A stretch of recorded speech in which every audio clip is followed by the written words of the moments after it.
Smoking has been found to shrink the brain and cause premature aging, according to a study from Washington University School of Medicine in St. Louis.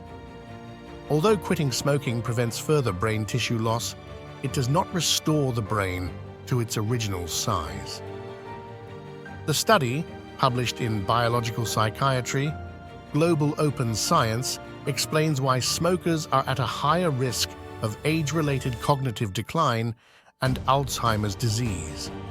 The research, analyzing data from over 32,000 participants, found that the link between smoking and brain volume depended on the number of packs smoked per day. The study emphasizes the importance of quitting smoking to reduce the risk of dementia. If you enjoyed this video, please give it a thumbs up and subscribe to my channel for more great content.